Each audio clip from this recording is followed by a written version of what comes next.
Hello students, welcome to Science Effects. It's Swapna Makar here और जय श्री राम, राधे राधे। आज हम लोग एल्गी का एक्टोकार्पस करने जा रहे हैं जो कि एक ब्राउन एल्गी है। ठीक है, तो हम लोगों ने इसका इंट्रोडक्शन मतलब हम लोगों ने ब्राउन एल्गी का कैरेक्टरिस्टिक फीचर्स जो है वो ऑलरेडी एकदम से इंट्रोडक्शन क्लास जो था उसमें हम लोगों ने कवर अप किया था।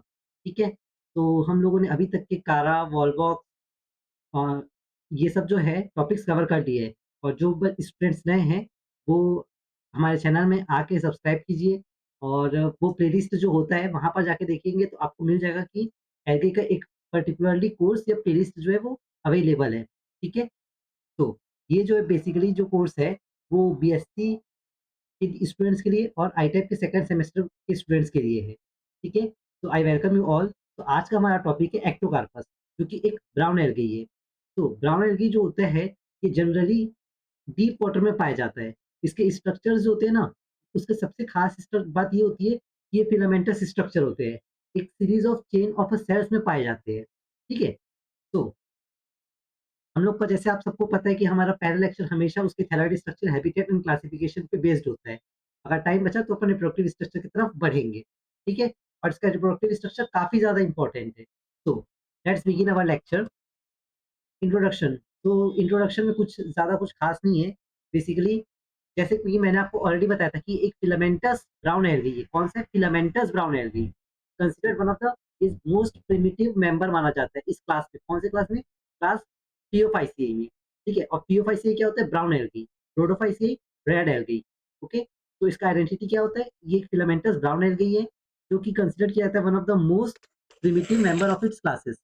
अगर इसका हैबिटेट के बारे में बात करते हैं तो ये कहाँ-कहाँ पाया जाता है? जनरली ये डीप मेरीन वाटर में पाया जाता है। उसके अलावा ये कहाँ पाए जाते हैं? कोल्डर सीज़, मतलब वही जहाँ पर डीप वाटर होते हैं, वहाँ पाए जाते हैं। And is often seen as, और ये जनरली जो है एक हेयरी ग्रोथ लाइक स्ट्रक्चर दिखते हैं। जैसे सपोज़ ये हो गया, तो एक हेयरी ग्रोथ लाइक स्ट्रक्चर दिख रहे हैं, ठीक है? और ये क्या है? रॉक है। तो रॉक के ऊपर ये आपको स्ट्रक्चर दिख रहा है, ठीक है? तो ये कोल्डर एरियाज़ में रॉक के पास भी पाए जाते हैं। अब ये रॉक के पास पाए जाते हैं तो इसको अपन क्या बोल सकते हैं? लिथोफाइट, ठीक है? और या फिर ये कैसे पाया जा सकता है? थर्ड इसका हैबिटेट है epiphyte on a larger algae like Fucus और लैमिनेरिया। ठीक है, तो ये लार्जर एल्गी के साथ भी रह सकते हैं, फ्यूकस और लैमिनेरिया। तो इसका हैबिटेट सबसे पहले हम लोगों ने इसका आइडेंटिटी देखा, तो इसका सबसे मोस्ट इंपोर्टेंट कैरेक्टरिस्टिक फीचर आप देखते ही कैसे पहचान पाओगे कि फिलामेंटस होता है। और इस ब्राउन एल्गी जो होता है ये फिलामेंटस है। It is one of the most primitive member of its class which is थियोफाइसियाई। हैबिटेट के बारे में बात करते हैं तो ये जनरली जो होता है कोल्डर सी वाटर में पाया जाता है। एंड लिथोफाइट होता है, एपिफाइट होता है on the higher algae like fucus laminaria. ठीक है, देन इसका सिग्निफिकेंस अगर अपन देखते हैं तो इसका सिग्निफिकेंस क्या होता है? It serve as a key model organism for studying the genomic of multicellularity. तो ये जो है फ्यूचर में जो इवोल्यूशन जो हुआ है वो कैसे हुआ है? ये एक लिंक करता है, ठीक है? It is useful for studying the genomic of multicellularity. Multicellularity कैसे आया? क्योंकि अभी तक हम लोग ने जितना भी देखा था वो यूनिसेलुलर ऑर्गेनिजम्स थे, बट यहाँ से ये जो पीओफाईसी का जो क्लास है इसमें जो पाए जाते हैं एल्गेस, वो जो होते हैं वो मल्टीसेलुलरिटी शो करते हैं। तो ये एक ऐसा मतलब एक ब्रिज बन गया ना यूनिसेलुलर ब्रिज के में और जो हायर एडवांस्ड ऑर्गेनिजम्स हैं उनके में, या हायर और एडवांस्ड प्लांट्स हैं उनके में, ठीक है? तो it is useful for studying the genomic of multicellularity and algal evolution due to simple thallus and relatively quick life cycle. Clear है? अब इसका क्लासिफिकेशंस देखते हैं तो बेसिकली इसके क्लासिफिकेशन में इसको आपको याद रखना पड़ेगा हमेशा। ओके, तो इसका क्लासिफिकेशन में डिवीजन जो है वो फियोफाइटा से बिलोंग करता है और इसको याद रखना इसलिए जरूरी है क्योंकि प्रैक्टिकल एग्जाम जब आप दोगे तो उसमें कहीं ना कहीं काम आता है। ठीक है, तो डिवीजन जो है वो फियोफाइटा से बिलोंग करता है। क्लास आइसोजेनेरेटा है। ऑर्डर एक्टोकार्पेल्स है। फैमिली एक्टोकार्पेसियाई है और जीनस एक्टोकार्पस है। ठीक है, तो इसको कोई ट्रिक नहीं है, इसको आपको याद रखना पड़ेगा। बस मैं इतना ही आपका हेल्प कर सकता हूँ कि फैमिली में एसियाई आता है हमेशा, ऑर्डर में एल्स आता है, क्लास सबको अलग से याद रखनी पड़ेगा, डिवीजन तो सबको याद रहता है और जीनस एक्टोकार्पस। ठीक है, और उससे ज़्यादा ट्रिक मैं और कुछ नहीं बता सकता, इज़न्ट इट? तो अब हमारा जो मेन टॉपिक होता है थैलस स्ट्रक्चर है। तो थैलस स्ट्रक्चर में जनरली देखो यहाँ ये जो प्लांट है ना, ये जो एल्गी है, एक्चुअली में यहाँ से जो अब अपन पॉलीसाइफोनिया ये सब पढ़ेंगे, इनके भी स्ट्रक्चर देखोगे ना तो लमसम सेम दिखते हैं। मतलब ये प्रोस्ट्रेट स्टेम होता है, इरेक्ट स्टेम होता है जैसे अभी तक हम लोगों ने मेन एक्सिस और बॉडी पे डिवाइड किया था, वैसे ही यहाँ पर प्रोस्टेट स्टेम और इरेक्ट स्टेम होता है, ठीक है? तो थैलस स्ट्रक्चर, हाँ, ये भी एक कैरेक्टरिस्टिक फीचर है कि हेटेरोट्राइकस होता है, ठीक है? मतलब 2 डिफरेंट फिलामेंट्स होते हैं, differentiated into 2 distinct system. Heterotrichous, hetero means different, trichous means filament, ठीक है? तो प्लांट बॉडी जो होता है वो हेटेरोट्राइकस होता है, जो कि डिफरेंशिएटेड होता है 2 डिफरेंट सिस्टम में। The same physical form is shared by both, और दोनों ही दिखने में लमसम सेम होते हैं, लेकिन और वो जो फिलामेंट्स जो होते हैं वो शेयर करते हैं डिप्लॉयड और हैप्लॉयड जनरेशन दोनों को, इसलिए इस फिनोमेना को अपन बोलते हैं isomorphism. Iso means same, morphism means दिखने में, तो दिखने में वो सेम दिखते हैं, बट इसमें 2 टाइप के फिलामेंट होते हैं, और वो दोनों फिलामेंट जो होते हैं वो अल्टरनेशन ऑफ जनरेशन शो करते हैं, मतलब हैप्लॉइड वाले भी होते हैं और डिप्लॉयड वाले भी होते हैं। क्लियर है? समझ में आ गया? इसलिए इसको क्या बोलते हैं, हेटेरोट्राइकस। ये कैरेक्टरिस्टिक फीचर है, मोस्ट इंपोर्टेंट कैरेक्टरिस्टिक है, यूनिक फीचर है ऑफ एक्टोकार्पस, तो याद रखना, hetero means different, trichus means filament, so two different type of filament which can be, which in appearance seems to be somewhat same, but they are actually different, okay, and both the filaments show diploid as well as haploid generation, so it is known as isomorphism। जैसे polymorphism होता है वैसे ही इसमें isomorphism है, मतलब दिखने में same होते हैं। नाउ अब इसके प्लांट बॉडी को अपन 2 कैटेगरी में डिवाइड कर सकते हैं, प्रोस्टेट सिस्टम और इरेक्ट सिस्टम। तो जो प्रोस्टेट सिस्टम बेसिकली वो सिस्टम होता है जो सबस्ट्रेटम से अटैच होता है, ठीक है? और वो होल्ड करके रखता है, इसका फंक्शन ये होता है। प्रोस्टेट सिस्टम जो है सबस्ट्रेटम, अब सबस्ट्रेटम क्या होता है, कोई भी जो बेस होता है जो उसको पकड़ के रखता है, ठीक है? जैसे सपोज़ मनी प्लांट हो गया, तो मनी प्लांट के लिए वो जो वॉल्स वगैरह हो गए, वो उसके लिए बेस हो गए, तो वो भी एक सबस्ट्रेटम है। वैसे ही जो एक्टोकार्पस है उसमें प्रोस्टेट सिस्टम जो है वो क्रीपिंग होते हैं, मतलब पकड़ के रखते हैं। प्रोफियोसली ब्रांच्ड सिस्टम होते हैं। इससे मतलब ये ऐसे नहीं कि अनब्रांच होते हैं, ये भी इम्पोर्टेंट है। ये ब्रांच्ड सिस्टम होते हैं जो कि किसमें ग्रो करते हैं, सबस्ट्रेटम में। इसका फंक्शन क्या होता है, मैंने आपको ऑलरेडी बता दिया। ये जो है वो अटैच करके रखता है with the help of rhizoid to the substratum. अब नेक्स्ट होता है इरेक्ट सिस्टम। तो बेसिकली इरेक्ट सिस्टम में जो फिलामेंट्स होते हैं, उनमें गैमेट्स प्रेज़ेंट होते हैं। मतलब वो रिप्रोडक्टिव स्ट्रक्चर्स जो होते हैं, वो इरेक्ट सिस्टम में पाए जाते हैं। क्लियर है? तो इरेक्ट सिस्टम के बारे में अगर अपन बात करते हैं, तो ये क्या होता है, ये भी ब्रांच्ड होता है, यूनिसेरिएट होता है। यूनिसेरिएट मतलब होता है single row of chain of cells, ठीक है? कभी-कभी क्या होता है, multiple row of chain of cells होते हैं, बट इसमें क्या होता है, यूनिसेरिएट मतलब single row of chain of cell, याद रखना। इसका डायग्राम आपको बताऊँगा तो ईज़िली समझ में आ जाएगा। ये डायग्राम क्या, आप लोग इसको देख लो। ओके, ये बना ही देता हूँ। यूनिसेरिएट मतलब क्या हो गया? Uniseriate means single row of chain of cell. Clear है? Now let me see record हो रहा है कि नहीं? Fine. So it is well developed branched and uniserial filament that arises from, अब ये कहाँ से अराइज हो रहा है? प्रोस्टेट सिस्टम से अराइज हो रहा है, और ये फ्रीली फ्लोट करता रहता है। अगर रॉक वगैरह में है तो भी ये एयर में फ्लोट कर रहा है बोल सकते हैं, और अगर ये वाटर में है तो ऑब्वियस सी बात है फ्लोट करेगा ही। सेकंड पॉइंट, इसका ब्रांचेस जो होते हैं वो लेटरल होते हैं and arise just beneath the septa. जहाँ पर सेप्टा होते हैं वहां से एक तो ब्रांचेस जो होते हैं वो उसके लेटरल होते हैं, जैसे सपोज ये वाला हो गया, ठीक है? ये तो हो गया आपका मेन एक्सिस वाला। ये जो हो गया वो क्या हो गया, लेटरल वाला। तो branches are lateral and arise just beneath the septa. अब इसका फंक्शन क्या होता है, ये फोटोसिंथेटिक होता है और ये रिप्रोडक्टिव। जैसे मैं आपको सबसे इंपॉर्टेंट चीज यही होता है ना, मैंने आपको ऑलरेडी बताया था, इरेक्ट सिस्टम में रिप्रोडक्टिव ऑर्गन्स पाए जाते हैं और इसी के बारे में अपने को पढ़ना होता है, ठीक है? तो इसका लोकेशन अब आपको समझ में आ गया।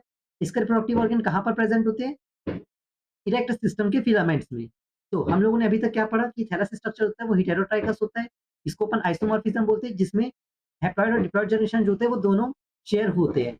इसमें 2 सिस्टम होते हैं, एक प्रोस्टेट सिस्टम, एक erect system. Prostate system basically वो सिस्टम होता है जो कि थैलस को जो कि बॉडी स्ट्रक्चर को राइजोइड से सबस्ट्रेटम को जोड़ के रखता है, ठीक है? और न्यूट्रिशन प्रोवाइड करता है। और इरेक्ट सिस्टम क्या होता है, वो सिस्टम होता है जो कि प्रोस्टेट से ओरिजिनेट होता है। इसमें जो ब्रांचेस होते हैं वो लेटरल होते हैं जो कि अराइज होते हैं सेप्टा से, ठीक है? उसके बाद इसका फंक्शन क्या है, फोटोसिंथेटिक होता है और रिप्रोडक्टिव ऑर्गन को इसमें प्रेजेंट होते हैं, रिप्रोडक्टिव ऑर्गन। आई थिंक आपको थैलस स्ट्रक्चर बहुत ही अच्छे से समझ में आ गया है, ठीक है? तो आप इसका लेक्चर को मतलब जो नोट्स है उसको नोट डाउन करते जाइएगा, ठीक है? अभी टाइम है तो उसको यूटिलाइज़ कीजिए। क्योंकि लेक्चर्स अभी हम लोग इसीलिए जो हम लोग से पिछले टाइम जो गलती हुई थी, एक्चुअली गलती भी नहीं बोल सकते। हम लोगों ने बाद में सोचा कि यार अपने को करना चाहिए। तो हम लोगों ने फर्स्ट सेमेस्टर के लिए आप लोग के लिए इतना कुछ नहीं कर पाया था। बट एट द एंड तक हम लोगों ने आपका जो बीएड का जो कोर्सेज़ था वो खत्म करवा चुका था। इस टाइम हमारा बीएड का कोर्सेज़ भी ऑलरेडी चल रहे हैं, तो आप वहाँ से भी देख सकते हैं। ठीक है? For BSc, BCom as well as BA, BEd, ठीक है? Specially for I type students. तो आप लोग उसको ज़रूर से विज़िट कीजिए, ये आप ही के लिए काफ़ी ज़्यादा हेल्पफुल होगा। मतलब आपको इधर-उधर भागने की ज़रूरत नहीं है, स्पेशली आई-टाइप के स्टूडेंट्स के लिए, ठीक है? आपको हर चीज़ यहाँ पर प्रोवाइड किया जा रहा है, ठीक है? आपको सिर्फ लेक्चर देखना है, नोट डाउन करना है और पढ़ते जाना है, ठीक है? कोई हार्ड एंड फास्ट रूल नहीं है, क्योंकि क्या होता है ना कि अक्सर लास्ट टाइम पे फिर ऐसा मैसेजेस वगैरह आता है कि हमारा कोर्स नहीं हुआ है, डिप्रेशन है, ये वो मतलब लिटरली आता है भाई। तो अभी से जब आप हम लोग आपको सब कुछ प्रोवाइड कर रहे हैं, हम लोग के लिए कोई ऐसा सीनियरिटी नहीं है कि मतलब हम लोग के लिए कोई ऐसा सीनियर नहीं है, जो अपने को गाइड कर सके आके आप ऐसा करो। हम लोग को खुद से करना पड़ रहा है और हम लोग आपको प्रोवाइड कर रहे हैं। तो आप उस चीज़ का यूटिलाइज़ेशन कीजिए, ठीक है? लाइक शेयर सब्सक्राइब ज़रूर कीजिएगा। Now come to the lecture which is cell structure. तो सेल स्ट्रक्चर देखते हैं तो इसका देखो ये कैसे दिख रहा है रेक्टेंगुलर शेप का है। तो अपन सबसे पहले तो ये बोल सकते हैं कि ये रेक्टेंगुलर शेप का स्ट्रक्चर होता है। इसमें क्रोमैटोफोर्स पाए जाते हैं, ये इसका इम्पोर्टेंट कैरेक्टरिस्टिक फीचर है। ये जो इसमें सेल वॉल जो होते हैं वो 2 लेयर से बने हुए होते हैं। एक होता है outer layer which is cellulose और inner layer which is pectose, ठीक है? तो मुझे जो पता था वो मैंने बता दिया। नाउ लेट्स सी इसमें और क्या-क्या लिखा है और सबसे खास बात इसमें जो वैक्यूल्स जो पाए जाते हैं ना उसको अपन पाइसोड्स बोलते हैं, पाइसोड्स, ठीक है? नाउ लेट्स सी इसमें क्या-क्या लिखा है। शेप जो होता है रेक्टेंगुलर होता है, दिखने से दिख रहा है या फिर सिलिंड्रिकल बोल सकते हैं और यूनिन्यूक्लिएट होता है। सेल वॉल ठीक होता है, बाइलेयर होता है, म्यूसिलेजिनस कैविटीज़ में कवर्ड होता है, ठीक है? तो इनर लेयर सेल्युलोज होता है, आउटर लेयर पेक्टिन होता है, जो कि कंटेन करता है एल्गिनिक एसिड और फ्यूकोडिन। रिज़र्व फूड मटेरियल इसमें इंट्रोडक्शन क्लास में ऑलरेडी देख चुका था, मैनिटोल और लैमिनिन और रेड एल्गी में क्या होता है? क्लोरिडियन स्टार्च, ग्रीन एल्गी में स्टार्च। तो इसमें क्या होगा? मैनिटोल और लैमिनिन, मेन्टोल, ठीक है? फिर पाइसोड्स जो मैंने अभी आपको बताया कि जो ये स्पेशलाइज्ड वैक्यूल्स जो होते हैं वो एक्टोकार्पस में प्रेज़ेंट होते हैं, जो कि पॉलीफिनॉल कंटेन करते हैं। फिर फोटोसिंथेटिक पिगमेंट क्लोरोफिल ए, सी, फ्यूकोज़ैंथीन इसमें प्रेज़ेंट होते हैं, जो कि ब्राउन कलर के लिए सबसे ज़्यादा इम्पोर्टेंट पिगमेंट माना जाता है फ्यूकोज़ैंथीन। क्रोमैटोफोर्स इसमें पाए जाते हैं, ठीक है? और इसका जो शेप होता है क्रोमैटोफोर का, जैसे क्लोरोप्लास्ट होते हैं ग्रीन एल्गी में, वैसे इसमें क्रोमैटोफोर होते हैं, जो कि which is the site of photosynthesis और ये बहुत सारे शेप के हो सकते हैं, स्पेशली डिस्कॉइड और रिबन लाइक शेप देखने को मिलते हैं। तो आई थिंक आपको ये चीज़ क्लियर हो गई, ठीक है? तो हम लोगों ने बेसिकली अभी तक के हैबिटेट, क्लासिफिकेशंस, उसके स्ट्रक्चर, थैलॉइड स्ट्रक्चर देख लिया, ठीक है? और अपन देखते हैं कि अगर टाइम बचा होगा तो मैं इसको भी बताऊँगा। वैसे इसको तो मेरे को बताना ही है आज, ओके, तो काफ़ी टाइम है अपने पास। अब अपने को बेसिकली ये देखना है how the sporophyte generation creates a life. तो स्पोरोफाइट जनरेशन सबसे पहले तो मेन आपको ये याद रखना है कि इसका जो मेन प्लांट बॉडी होता है, वो डिप्लॉयड होता है, ठीक है? अब सपोज़ जैसे ये डिप्लॉयड स्पोरोफाइट है, अब डिप्लॉयड स्पोरोफाइट में ये सब क्या हो गया फिलामेंट्स। तो हम लोगों ने देखा था ये फिलामेंट्स जो होते हैं वो क्या कंटेन करते हैं? रिप्रोडक्टिव ऑर्गन्स कंटेन करते हैं। तो ये आइसोमॉर्फिज्म शो करते हैं, इज़न्ट इट? अब इसमें जो रिप्रोडक्शन होता है वो एसेक्सुअल भी हो सकता है, सेक्सुअल भी हो सकता है। तो सबसे पहले जो डिप्लॉयड स्पोरोफाइट प्लांट बॉडी जो होता है वो रिप्रोड्यूस करता है एसेक्सुअली। हमेशा एसेक्सुअली रिप्रोड्यूस करने के बाद वो ज़ूस्पोर्स प्रोड्यूस करता है। इस चीज़ को हमेशा याद रखना। सिर्फ़ इस चैप्टर के लिए मैं नहीं बता रहा हूँ। उसके बाद हम लोग जितने भी पॉलीसाइक्लोनिया ये सब जो पढ़ेंगे, उसमें भी सेम चीज़ें आती है। जो एसेक्सुअल रिप्रोडक्शन जहाँ भी करता है वो मोटाइल ज़ूस्पोर प्रोड्यूस करता है। अब सपोज़ इसका कॉन्सेप्ट मैं अभी से यहाँ पर बता देता हूँ कि आपके लिए काफ़ी ज़्यादा हेल्पफुल होगा ये। ज़ूस्पोरेंजियम होता है, ठीक है? ज़ूस्पोरेंजियम के अंदर ज़ूस्पोर्स जो होते हैं वो प्रोड्यूस होता है। मतलब स्पोरेंजियम के अंदर स्पोर्स प्रोड्यूस होते हैं। इस चीज़ को मेरे को स्पेशली बताना था क्योंकि इसमें कन्फ्यूज़ होते हैं कि ज़ूस्पोर्स कहाँ से आया? तो फिलामेंट्स जैसे सपोज़ ये जो है, ये क्या हो गया? स्पोरेंजियम हो गया और स्पोरेंजियम के अंदर ये जो दिख रहे हैं वो स्पोर्स हो गए, ठीक है? ये भी स्पोरेंजियम है। स्पोरेंजियम के अंदर ये जो छोटे-छोटे दिख रहे हैं वो क्या हो गए? स्पोर्स हो गए। आया समझ में? So now let's come to the topic. The diploid sporophyte plant reproduce asexually by producing motile zoospore. It employed two different type of structure to do this. तो इसमें दो डिफरेंट टाइप के स्ट्रक्चर्स होते हैं।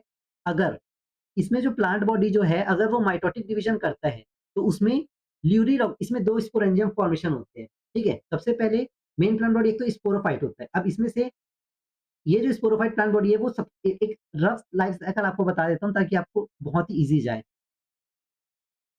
ठीक है? याद ये रखना इसमें क्या होता है, जो प्लांट बॉडी है ये सिर्फ़ एक्टोकार्पस का बता रहा हूँ ना, ये प्लांट बॉडी जो है वो स्पोरेंजियम प्रोड्यूस करते हैं। अब वो स्पोरेंजियम यहाँ पर 2 टाइप के होते हैं, एक होता है यूनिलॉक्यूलर, एक होता है बाइलॉक्यूलर। तो मैं इसको अपन स्टडी करेंगे। ये स्पोरेंजियम जो है वो स्पोरेंजियम स्पेशली जो ल्यूरिलॉक्यूलर वाला है, ठीक है?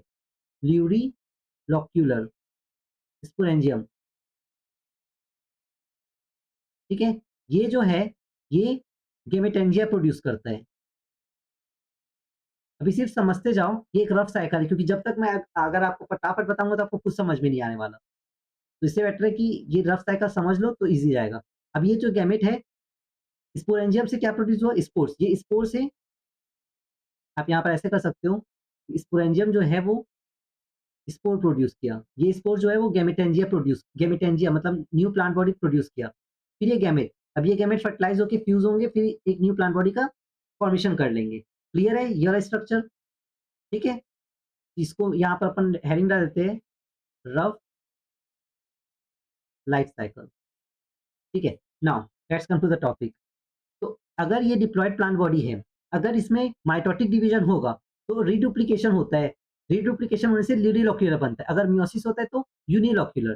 देखो ल्यूरिलॉक्यूलर में क्या हो रहा है? बहुत सारे मल्टीपल इसके अंदर लोक्यूल्स का फॉर्मेशन हो रहे हैं।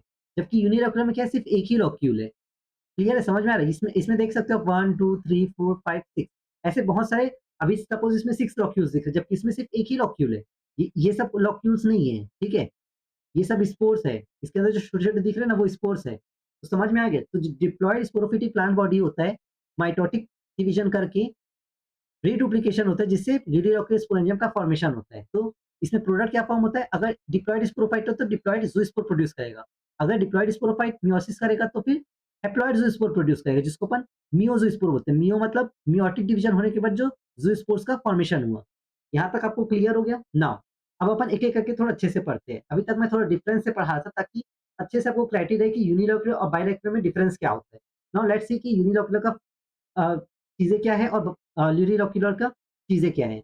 तो ल्यूरिलॉक्यूलर स्पोरेंजिया जो है वो ल्यूरिलॉक्यूलर डिप्लॉयड ज़ूस्पोर्स होते हैं वो प्रोड्यूस करते हैं बाय माइटोटिक डिवीजन क्योंकि माइटोटिक डिवीजन में कोई भी क्रोमोसोम नंबर हाफ नहीं होता। तो स्पोरोफाइट प्लांट बॉडी क्या है? डिप्लॉयड है। तो यहाँ पर भी ज़ूस्पोर्स जो प्रोड्यूस होंगे वो क्या होंगे?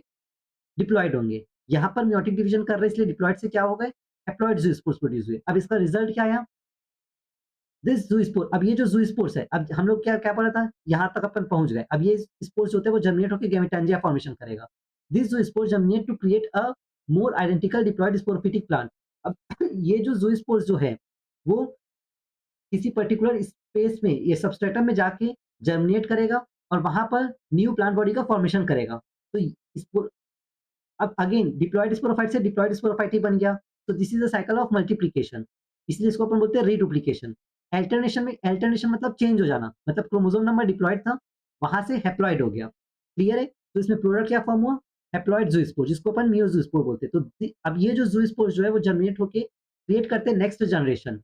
हैप्लॉयड गैमेटोफाइट होता है। ठीक है? तो जो नया प्लांट बॉडी इससे जो बनता है वो क्या होता है? Haploid plant body. तो this is the bridge to the other life form. ये एक कनेक्शन है एक जनरेशन से दूसरे जनरेशन में। आई थिंक सो आपको आज का ये जो टॉपिक है वो समझ में आ गया है, ठीक है? तो कल हम लोग पढ़ेंगे फॉर्मेशन कैसे होता है और उसका फिर लाइफ साइकिल। तो जब तक आपको ये चीज़ें समझ में नहीं आएँगी, तब तक आपको कल का टॉपिक समझ में नहीं आएगा। सो आई रिक्वेस्ट कि आज का टॉपिक जितना भी था उसको आप अच्छे से नोट डाउन कीजिए, समझिए और समझ में ना आए तो आप एक बार फिर से देखिए, आपको ज़रूर से समझ में आएगा, ठीक है? तो अपन मिलते हैं नेक्स्ट लेक्चर में एंड लाइक, शेयर, सब्सक्राइब ज़रूर कीजिएगा। राधे, राधे। सी यू सून। Thank you. या गॉड ब्लेस यू।